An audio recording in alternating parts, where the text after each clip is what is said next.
말씀 제목은 재앙이라는 제목으로 같이 말씀을 나누겠습니다. 재앙이라는 제목입니다. 제가 학교에서 수업을 여러 개를 들었어요. 여러 개를 들었는데 그 중에 이제 영성이라는 그런 수업을 들으면서 저희 뭐 교과서로도 또 이제 추천됐었고 또 굉장히 이 기독교 지금 있는 부분에 되게 중요한 영향력을 줬던 사람이 헨리 나우엔이라는 사람이 있어요. 헨리 나우엔이라는 사람인데 이분은 뭐 좀 저희들한테 불편하지만 카톨릭 사제입니다. 네덜란드 출신의 카톨릭 사제인데 이분이 얼마나 대단하셨냐면 최초로 하버드랑 예일대에서 영성이라는 주제를 가지고 교수를 하셨던 분이에요.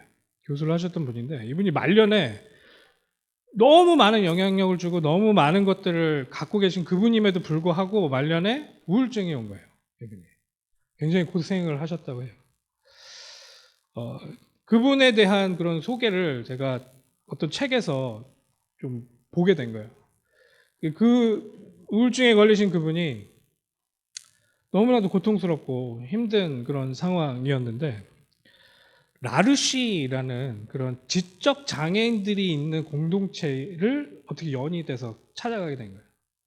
거기에 이제 그 사람들을 지적 장애가 있는 사람들을 만나게 됐는데 그래서 첫 대면을 하잖아요. 그래서 그 지적 장애가 있는 이게 우리랑 같은 그런 지적 수준이 아니고 굉장히 낮은 지적 수준을 갖고 있는 그 사람들에게 인사를 하는 그런 상황인데 안녕하세요. 그랬더니 그 사람들이 누구세요? 이렇게 물어보는 거예요. 당신 누구냐? 저는 하버드대 영성 신학 교수인 헨리 나우엔입니다. 근데 그 사람들 대답이 하버드가 뭔데요? 하버드가 뭔데요? 전 세계 모든 사람이 공부하고 싶어 하는 것입니다. 사람들은 왜 거기서 공부하고 싶어 하는데요? 그 할리 네원이 말문이 막힌 거예요. 사람들이 왜 하버드에서 공부하고 싶어 하는지 설명할 방법을 찾을 수가 없어요, 그 사람들한테. 그 누구도 지금까지 하버드가 뭐냐고 물어본 적이 없어요. 그냥 나 하버드 교수예요. 그러면 끝이에요, 그냥. 정리가 됐었던 그런 사람의 삶이었는데 하버드가 뭐냐고 물어봐 버리니. 우리는 알잖아요. 근데 그 사람들은 그렇게 물어보는 거예요. 그게 엘리 나우엔이 정신적 충격을 받아서 그는 그날 밤 일기에 이렇게 적습니다. 나는 오늘 이곳에서 낯선 경험을 했다. 전 세계 학생들이 공부하고자 하는 대학에서 최고의 교수로 인정받던 나를 이 사람들은 모르고 있다. 내가 이룬 업적의 가치가 얼마나 대단한 것인지 모르고 있다. 나를 오직 헨리로 대할 뿐이다. 나는 깨달았다. 그들이 나를 대하는 방식이 바로 하나님이 인간을 대하는 방식과 가장 유사하다는 것을 말이다. 헨리 나우엔은 하버드대 교수로 불릴 때 우울증을 앓고 있었죠. 그러나 헨리 나우엔이라고 불리는 순간 마음의 위로를 찾게 된 거예요. 자신의 가치는 화려한 명함이 아니라 존재 그 자체에 있다는 것을 깨닫게 된 거예요. 우리 존재 자체를 또 그렇게 봐주는 분들이 있어요.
이라고 그랬는데 제가 요거를 이 주석서나 여러 가지 것들을 살피는데 학자들이 한 두 가지 견해가 있어요. 크게는 한쪽 견해는 뭐냐면 지금 이게 우리가 항상 알고 있듯이 우리가 범죄함으로 인해서 하나님께서 우리들에게 처벌하시는 거. 그러니까 심판을 하셔서 우리가 이렇게 된다라고 너는 이렇게 저주를 받는다. 이렇게 설명을 한다. 그게 첫 번째 학자들의 주장이고 한 부류는 이거는 지금 우리들의 상태를 하나님께서 설명하고 있다. 네가 하나님을 떠나면서 너희가 어떤 상태가 되었는지를 우리들한테 설명하고 있다. 저는 이 두 가지 다 의미가 있다고 생각이 들어요. 이 상황을 우리가 볼 때 하나님께서 우리들에게 이런 모습으로 나락으로 떨어지도록 우리를 만드셨구나라고 이해를 해도 전혀 상관이 없고 또 한편으로는 우리가 한 선택으로 인해서 우리의 상태가 어떻게 되었는지를 하나님이 나열하고 계시는구나 라고 읽어도 굉장히 많은 인사이트가 있을 것이다. 그 두 가지를 다 여러분들 생각하면서 한번 보시면 굉장히 많은 인사이트를 찾으실 겁니다. 성경 있으신 분들은 좀 펴놓고 같이 읽어가면서 좀 본문을 한번 보도록 하죠. 자, 원래 하나님께서 창세기 2장부터 인간에 대한 모습을 하나님의 형상이고 하나님께서 우리들을 하나님과 비슷한 존재로 하나님과 방불한 존재로 만드셨다. 근데 우리는 하나님만 인정하면 된다. 그 하나님을 하나님으로만 인정하면 되는 거예요. 창조주를 인정하면 되는 거예요. 그래서 그렇습니다. 하나님께서 모든 심판하실 수 있는 그 창조주십니다. 나는 하나님과 비슷한 존재지만 하나님은 아닙니다. 라고 그것을 인정하면 이 관계가 계속 유지될 수 있어요. 그러면서 하나님께서 공급하시는 모든 것들이 우리들 안에 충만히 누려질 수 있는 그런 존재였단 말이죠. 근데 인간은 하나님 조용히 하세요. 난 내가 나의 것들을 판단하겠습니다. 하나님 자리에 내가 앉겠습니다. 라고 선언을 하고 그 행동을 벌인 이후에 우리의 모습에 대한 설명인 거죠. 16절입니다. 3장 16절. 또 여자에게 이르시되 내가 내게 임신하는 고통을 크게 더하리니 내가 수고하고 자식을 낳을 것이며 너는 남편을 원하고 남편은 너를 다스릴 것이니라 하시고 제가 남자라서 아직 아이를 낳아보진 않았어요. 끝까지 못 낳아보겠죠. 모든 어머니들이 왜 위대하냐면 이 해산의 고통, 아이를 낳는 이 고통을 인간이 경험할 수 있는 고통의 수치에서 기준으로 삼아요. 이게 엄청나게 고통스럽기 때문에. 우리 부모님, 우리 어머님이 우리를 낳으실 때 뼈가 다 닫혀 있잖아요. 그 뼈가 다 열리는 거예요. 다 뼈가 열리면서 아이가 원래 나올 수 없는 그 구멍의 크기를 아이가 나올 수 있는 구멍으로 몸이 계속 만든단 말이에요. 그러면 그 살이 다 찢어지고 뼈가 다 열리면서 그 아이가 거기서 머리를 내밀고 나오는 그 고통을 해산의 고통, 출산의 고통이라고 이야기해요. 원래 인간한테는 그런 고통이라는 개념이 없었어요. 근데 지금 우리가 하나님 앞에 범죄하면서 우리 인간 가운데는 고통이라는 것이 시작됐다는 말이에요. 자, 이제 여자가 아이를 낳는데 고통스럽게 아이를 낳는다. 그냥 이 차원을 넘어서서 인류가 이런 해산과 같은 고통이 시작되었다라는 것을 설명하고 있는 거예요. 우리 삶 가운데 여러 형태의 고통이 있는데 가장 대표적인 고통인 그 해산의 고통을 통하여 우리 인간 가운데 고통이 시작됐음을 설명하고 있어요. 그렇게 인간에겐 고통이 시작됐어요. 근데 여기서 제가 다음번에는 조금 지금 읽은 본문을 저희는 1차적으로 우리의 지금 재앙 상태가 어떤 것인지를 확인만 할 거예요. 근데 다음번에는 이 재앙조차도 하나님께서 우리를 구원하시고 사랑하기 위해서 어떻게 구조를 짜놨는지를 좀 자세하게 보는 그런 시간을 좀 가질 건데 우선은 오늘은 우리의 지금 재앙된 상태에 대해서 집중해서 같이 보도록 하겠습니다. 약간 힌트를 드리자면 우리가 고통을 당하지만 결국엔 생명은 얻을 수 있는 그런 상태예요. 우리가 자녀를 더 이상 낳을 수 없는 불임으로 우리를 만드신 게 아니고 고통이 있지만 결국엔 그래도 생명을 낳을 수 있는 그런 형태로 하나님께서 허락하십니다. 그렇게 인간에게 고통이 들어오기 시작한 거예요. 고통이라는 게 시작됐어요. 그러고서 너는 남편을 원하고 남편은 너를 다스릴 것이다. 저희가 예전에 이제 목사님께서 저희 점심시간 때 언제 우리 부부들이 대상으로부터 언제 사랑받는다, 뭐 좀 약간 그런 걸 느끼냐, 그걸 얘기했는데 전 너무 신기하게 여성분들은 뭔가 작은 거지만 자기에게 챙겨주거나 사랑한다, 뭐 이런 표현을 하는 거, 그런 것들을 되게 원하셨고, 남자들은 존경받는 거, 인정받는 거, 그걸 할 때 내가 이 부부 관계 가운데 그런 사랑을 느낀다, 이런 표현을 하신 거를 보면서 이게 남자와 여자가 좀 다르구나. 근데 그런 남자와 여자의 모습이 지금 우리 창세기에서 설명이 되고 있는데 이게 극단적으로 이렇게 표현이 됩니다. 남편을 원한대요. 여자는 남편을 원해요. 내가 내 기준으로 이 남편을 어떻게 해서든 구워 삶기를 원해요. 근데 이게 여자만의 모습이냐? 아니요. 남자는 내 힘과 내 권력으로 짓밟아서 다스리길 원해요. 여러분들 생각해 보세요. 이 당시에 있었던 인간관계는 몇 가지였어요? 요거 하나밖에 없어요. 부부관계 하나밖에 없어요. 이때는 자녀도 없고 뭐 다른 게 없어요. 다른 사람들과 관계하는 게 없어요. 이게 부부관계가 모든 인간관계예요. 근데 그 모든 인간관계가 이 형태로 지금 변질됐어요. 이 말은 뭐냐면 이전에 2장에서의 남자와 여자가 서로를 보는 시점은 하나님이 그 사람을 나에게 주셔서 돕는 배필이었다라고 이야기를 하면서 내 뼈 중에 뼈요 살 중에 살이다라고 감탄하면서 했었던 하나님의 관점으로서의 그 사람을 보는 눈이었어요. 여성도 남자를 그렇게 서로 도와가며 하나님의 일을 하는 존재로 서로를 생각했어요. 근데 타락하면서 이제부터는 내 하나님 관점이 사라지고 내 관점이 나를 지배하기 시작하면서부터 내가 판단하는 선악을 기준으로 이 사람을 내가 지배하기를 원하는 관계가 만들어지기 시작했어요. 부부관계 더 넘어서서 모든 인간관계의 회복은 우리의 그 죄성, 우리의 그 교만함이 사라지고 하나님의 관점으로 영적인 차원으로서 우리가 세상을 바라볼 때 이 모든 게 회복될 수밖에 없어요. 지금 이 관점을 통해서 우리의 지금 이 고통이 어떻게 커졌는지, 어떻게 우리들에게 실제적으로 다가오고 있는지를 지금 말하고 있다는 것이죠.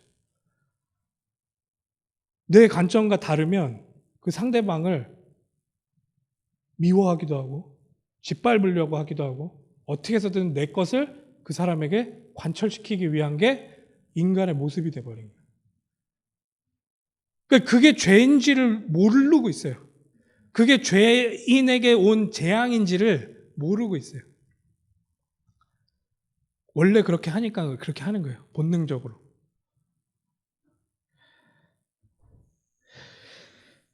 17절입니다. 아담에게 이르시되 네가 내 아내의 말을 듣고 네가 내게 먹지 말라 한 나무의 열매를 먹었은즉 땅은 너로 말미암아 저주를 받고 너는 내 평생에 수고하여야 그 소산을 먹으리라. 제가 오늘 제목을 재앙이라고 이야기를 했는데 우리들에게 인간에게 여기 이제 본문에서 설명하자면 이 아담과 하와, 아담과 여자에게 들어닥친 것은 재앙이라고 설명할 수 있어요. 그런데 하나님께서 직접적으로 저주를 하는 대상은 인간이 아니었어요. 내용을 자세히 보시면 이 전절에 뱀에게는 저주하세요. 하나님께서. 근데 인간에게는 저주라는 단어를 쓰진 않으세요.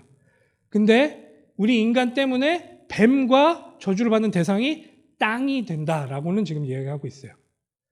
이 땅이 저주를 받아서 이제는 우리들에게 마음껏 우리가 그냥 풍요롭게 누릴 수 있는 것들을 가져갈 수 없는 그런 존재로 땅이 변모됐어요. 그건 하나님의 저주로 인해서. 근데 그 저주는 어떻게 됐냐? 우리의 판단으로 인해 그 저주가 거기에 임하게 된 거예요. 하나님은 절대 인간에게 저주는 하지 않으셨어요. 그걸 기억하셔야 돼요. 하지만 우리는 우리의 하나님을 저버리고 나를 기준으로 삼겠다 한 우리의 그 죄 문제는 이런 재앙으로 우리들 앞에 나타났다. 그렇게 좀 이해를 하셔야 돼요. 자, 수고하여야 소산을 먹을 수 있다. 원래 인간은 그렇지가 않았어요. 창세기 2장에서 설명하는 에덴 동산에서의 우리는 하나님께서 우리가 경작하고 지키게 하는 것. 그 단어들을 여러분들 자세히 살펴보다 보면 나중에 레위인들이 성전 안에서 성전을 어떻게 가꾸고 다스려야 되는지에 대한 그런 단어들이 여기서 그대로 사용된 거예요.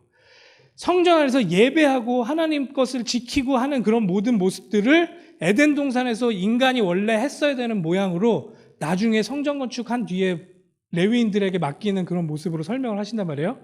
똑같은 단어가 원래 에덴 동산에 있었던 우리들에게 쓰여졌었어요. 우리는 원래 나 먹고 살기 위해서 거기서 경작하거나 거기를 지키는 존재가 아니었어요. 우리는 그냥 하나님 찬양하고 하나님 바라보며 하나님을 인정하는 그런 레위인이 예배를 위해서 하는 그런 행동들을 에덴 동산에서 하던 그런 존재였어요. 그건 나를 위한 일이 아니었다는 말이에요. 근데 이제는 나를 위한 일을 해야만 내가 먹고 살 수 있는 존재가 된 거예요.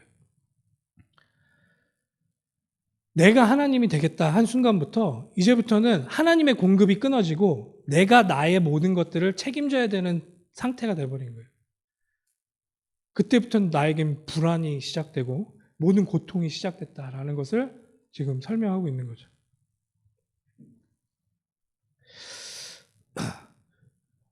여러분들의 원래의 모습이 지금 이 모습이 아니었다라는 것을 기억하셔야 되고, 그냥 내가 지금 먹고 살기 위해서 그렇게 힘들게 모든 것들을 투자하며 나의 인생을 갈아 넣으며 하고 있는 모든 것들이 원래 우리의 모습이 아니었다라는 것을 하나님 차원이 돼서야 비로소 보이는 거예요.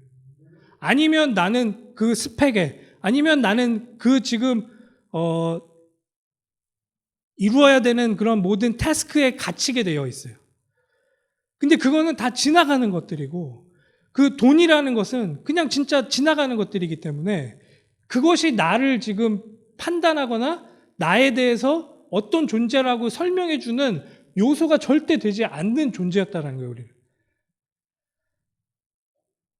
근데 지금 재앙받은 인간은 그렇게 먹고 살기 위해선 그렇게 힘을 내야 되는, 내가 스스로 해야 되는 그런 존재가 되어졌다. 18절, 땅이 내게 가시덤불과 엉겅퀴를 낼 것이라. 네가 먹을 것은 밭의 채소인지. 이게 굉장히 슬픈 이야기입니다. 우리 창세기 1장 30절 한번 보겠습니다. 창세기 1장 29절 30절 보겠습니다. 창세기 1장 29절 30절. 이제 이게 마지막 날, 여섯째 날 하나님께서 인간과 동물들 만드시고 설명하시는 내용이에요. 창세기 1장 29절에 보면 하나님이 이르시되 내가 온 지면에 씨 맺는 모든 채소와 씨 가진 열매 맺는 모든 나무를 너희에게 주노니 너희가 먹을 거리가 되리라. 하나님께서 인간에게 주신 양식은 씨 가진 열매 맺는 모든 나무, 그리고 씨 맺는 모든 채소였어요. 씨를 갖고 있는 것을 인간에게 줬어요. 근데 30절에 보면 또 땅의 모든 짐승과 하늘의 모든 새와 생명이 있어 땅에 기는 모든 것에게는 내가 모든 푸른 풀을 먹을 거리로 주노라. 구분되어 인간이 먹는 것과 다른 동물들이 먹는 것이 구분되었었어요. 구분되었었다라는 것을 기억하셔야 돼요. 그런데 여기에서 설명하고 있는 푸른 풀, 이 단어가 인간이 창세기 3장에서 죄를 짓고 재앙받은 상태에서 먹어야 되는 음식과 똑같은 단어라는 거예요. 이 말은 뭐냐면 인간이 원래는 먹어야 될 음식이 씨를 맺는 채소, 씨를 가진 나무의 열매였는데 동물이 먹는 것을 먹게 되는 존재가 되었다 함을 설명하는 거예요. 동물과 비슷한 존재가 되었음을 여기서 나타내고 있어요. 근데 이 아담은 이것도 몰라요. 이게 실제로 뭔가 우리가 동물이 먹는 걸 같이 먹게 됐습니다. 뭐 이렇게 이해를 해도 되겠지만 그 재앙으로 말미암아 우리의 상태가 인간이 갖고 있었던 그 고결한 모습에서 스스로가 무엇을 선택했냐면 동물과 비슷한 상태로 선택을 했다라는 거예요. 동물은 그 음식을 먹게 하나님께서 지정해 놓으셨는데 인간도 그 음식을 먹게 추락했다는 거죠. 그 재앙된 모습이 그렇게 나타난다는 거예요. 19절입니다. 내가 흙으로 돌아갈 때까지 얼굴에 땀을 흘려야 먹을 것을 먹으리니 네가 그것에서 취함을 입었음이라. 너는 흙이니 흙으로 돌아갈 것이니라 하시니라. 인간은 흙에서 왔습니까? 네, 맞아요. 흙으로 만드셨다고 설명되잖아요. 흙으로 만드셨지만 인간은 다른 동물들과 달라요. 왜 다르죠? 흙이지만 하나님께서 생명을 허락하셨어요. 생기를 우리에게 불어넣으셨어요. 그건 다른 동물들과 다른 모습이에요. 원래 흙이었던, 원래 그냥 흙 같은 존재였던 우리를 하나님께서 만드셔서 흙으로 만드셔서 그 흙 같은 존재에게 새로운 거를 부여하셨어요. 하나님의 생명인 생명을 우리들에게 불어넣으셨어요. 그게 인간의 존재였어요. 그런데 그 생명이 여기서는 사라진 모습이에요. 그냥 동물과 똑같이 흙에서 와서 흙으로 가는 그런 존재로 묘사하고 있어요. 원래 우리는 그런 존재가 아니었다니까요. 그 재앙으로 인해서 이것은 하나님으로부터 공급받는 것을 인간이 거부하고 내 스스로가 나의 판단으로 그 자리에 서겠다 한 그 교만함으로 부른 죄로 말미암아 동물의 형태가 되어버린 거예요. 흙으로 돌아가는 존재가 되어버린 거예요. 근데 그게 재앙인지도 모르고 그냥 그걸 우리는 바라보며 그 모습 그대로 살아가고 있는 우리들의 모습을 한탄해야 되지 않겠습니까? 20절입니다. 아담이 그의 아내 이름을 하와라 불렀으니 그는 모든 산자의 어머니가 됨이더라.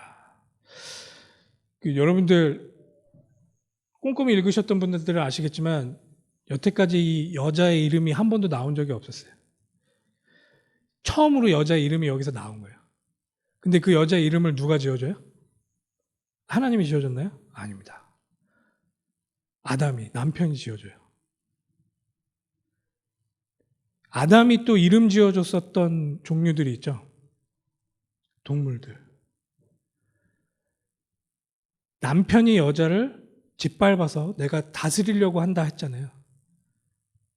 지금 아내를 동물 취급하며 내가 다스리는 그런 신호로 내가 이름까지 지어줘 버렸어요. 이 재앙된 모습인 거죠. 처음으로 이제 이 여자 이름이 지어집니다. 하와라는 이름이. 그 모든 산자의 어머니가 됨이더라. 산자의 어미가 됨이더라.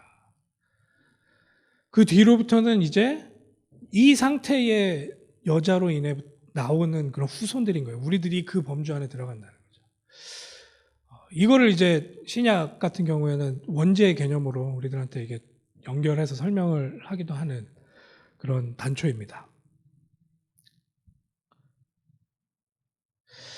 여자와 남자의 갈등은 창조 때 하나님의 시선이 회복되어야만 해결될 수 있다고 제가 아까 말씀드렸잖아요. 이걸 고민해 보셔야 돼요. 내 관점으로는 서로가 서로를 다스리고 서로가 서로를 원하는 그런 모습의 형태가 존재해요. 그러니까 진짜 이 부부관계의 회복은 하나님 시선으로 상대를 바라볼 수 있어야 그때 해결된다니까요. 제가 요즘 그것에 대해서 회개를 많이 하고 있어요. 근데 이게 쉽지가 않아요. 너무 찌들어 있어요. 내가 원하는 모습으로 상대를 바라보는 그 습성이 너무 찌들어 있어요. 제 스스로를 볼 때도 그렇게 너무나도 심각하게 보고 있어요. 제가 한 가지 또 회개하는 게 뭐냐면 사역자들이 여기에 굉장히 함정에 빠지기가 쉬워요. 저희들은 말씀을 먼저 막 연구를 하고 뭔가 먼저 안 사람들처럼 보이잖아요. 그러니까 제가 갖고 있는 이 신앙인의 모습이 되게 확고해요. 근데 이게 말씀대로 계속 그게 튠되고 그 모습을 통해서 저를 비춰봐야 되는데 그게 시선이 성도들을 바라보면서 그걸 판단의 기준으로 삼는 경우들이 너무 많이 있다는 게 함정이에요.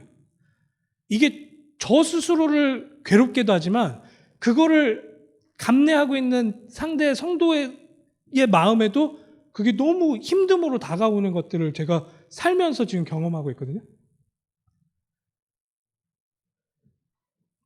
이 앞에서 지금 설교하고 있는 저희들과 여러분들과에는 분규가 일어날 이유가 없어요. 근데 그런 게 왜 생기냐면 저의 그런 영적으로 교만한 그런 모습들, 그런 것들이 여러분들한테 느껴지면 그게 여러분들도 피드백으로 당연히 다가오겠죠. 왜냐면 영적인 존재니까 왜 저렇게 얘기를 하지? 뭐 이런 식으로 저희들한테 다가오겠죠. 그러면 서로가 서로를 오해하고 그게 무너질 수 있는 관계가 그렇게 금이 갈 수 있는 그런 틈들이 그것을 통해서 생기는구나.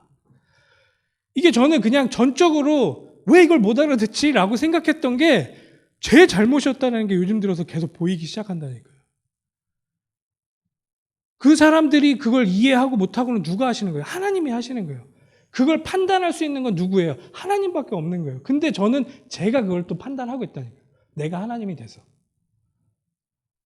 그게 없어져야 진짜 관계가 회복되는 거예요.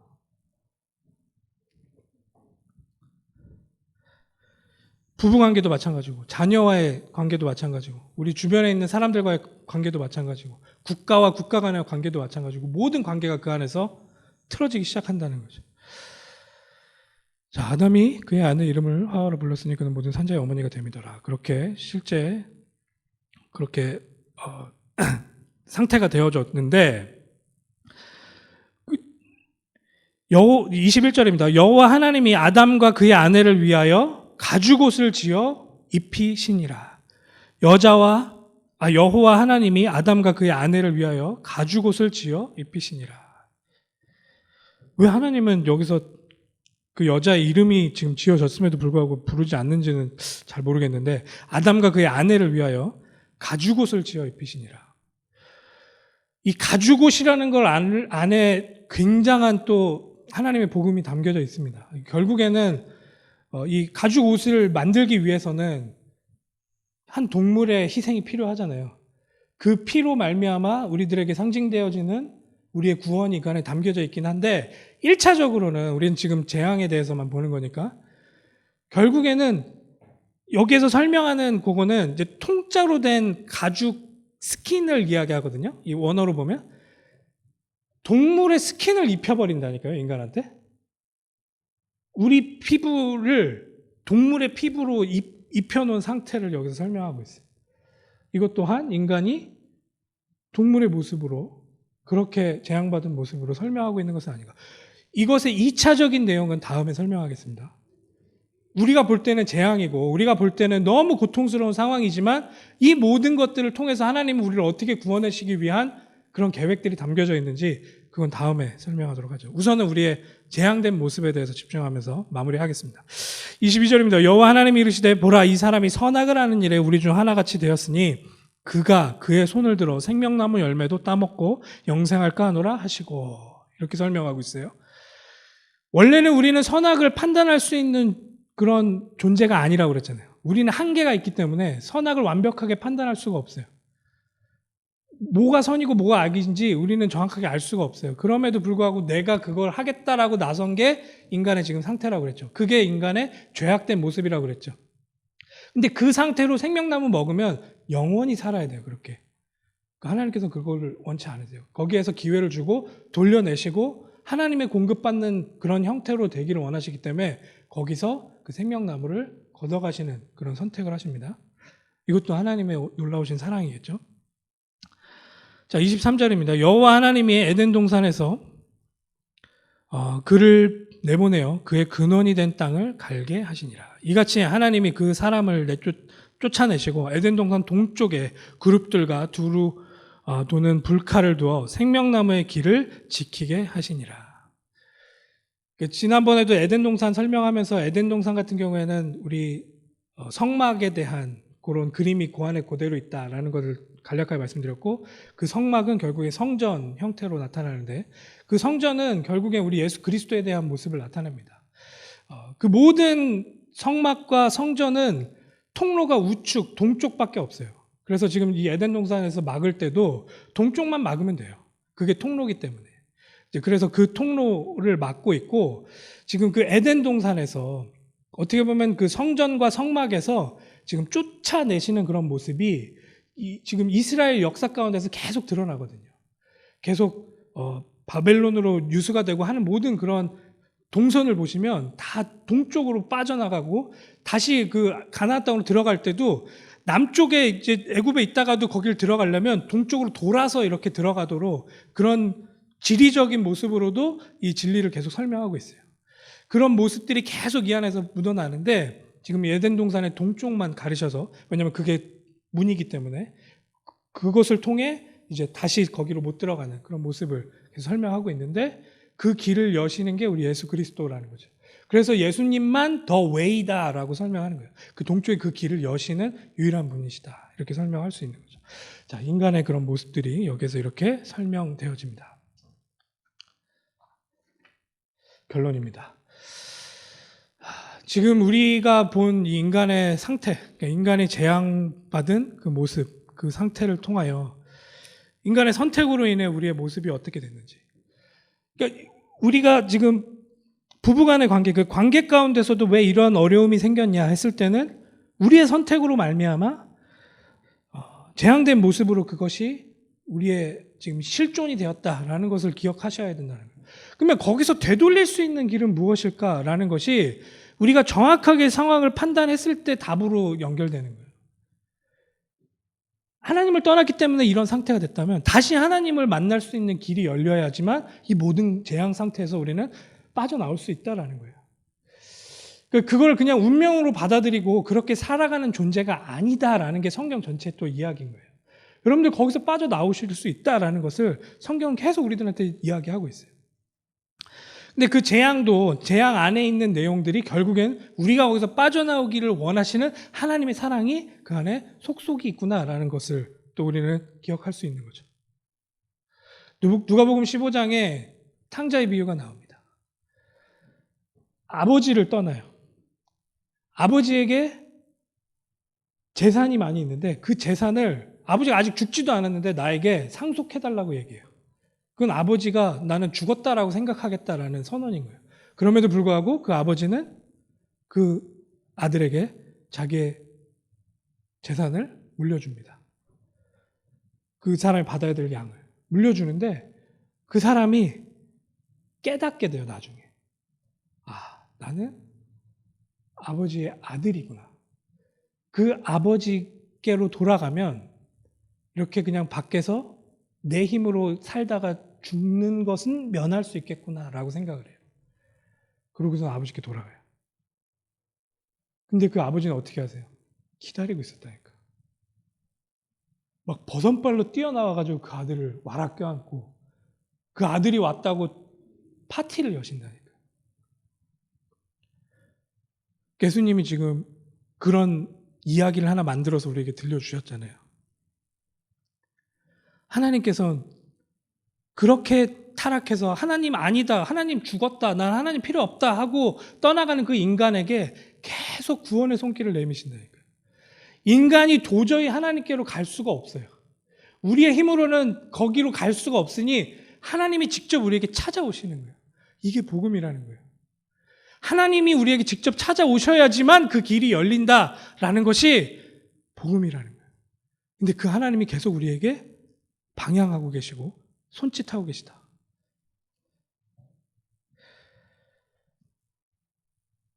우리는 그걸 인정하면 돼요. 아, 나는 하나님 같은 그런 존재지만, 그렇게 하나님 우리를 하나님과 버금가는 존재로 만드셨지만 나는 하나님이 아니구나.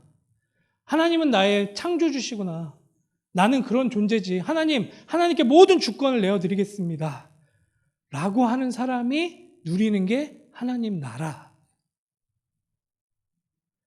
여러분들이 상상하는 그런 파라다이스 같은 뭐 먹을 거 먹고 싶은 거 먹고 내가 원하는 걸 막 마음껏 하는 그런 곳이 천국이 아니고, 그 하나님의 공급을 충분히 받아들이며 그 하나님을 인정하고 그 하나님과 정말로 원래 있었던 사랑을 회복하는, 사랑의 관계를 회복하는 그곳이 하나님 나라다. 예수님이 오시며 그 하나님 나라가 회복됐다라고 선언하시는 거예요.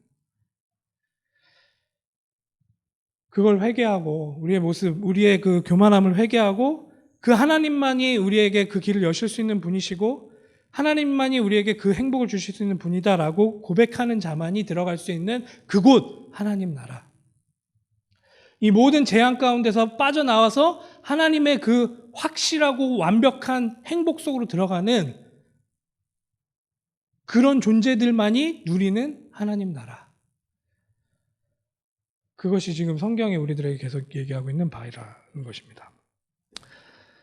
기도하셨으면 좋겠어요. 여러분도 계속 지금 삶 가운데서 지금 그 차원만 보시면 너무나도 암울합니다. 근데 그 하나님의 차원으로 그것들을 바라보시며 정말 하나님께서 설명하고 있는 내 인생의 가치는 무엇인지 그것을 회복하며 모든 행복 속으로 들어가는 우리 가족 되기를 다시 한번 축원하며 기도하며 마치겠습니다. 기도하겠습니다. 하나님 이 시간 성령으로 역사하고 인도하시옵소서. 이 말씀 가운데서 우리가 하나님의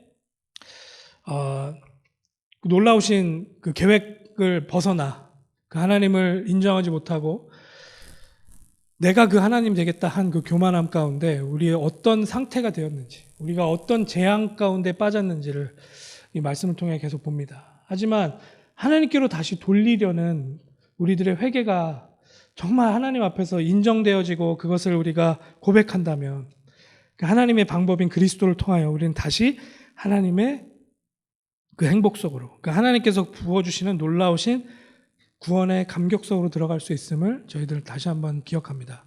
그 하나님을 저희들 계속 기억하며 그 하나님과 행복한 동행을 이어가는 우리 한마음교회 한 명 한 명 될 수 있도록 인도하여 주시옵소서. 예수 그리스도의 이름으로 기도합니다. 아멘. 우리 마지막 찬양 하시면서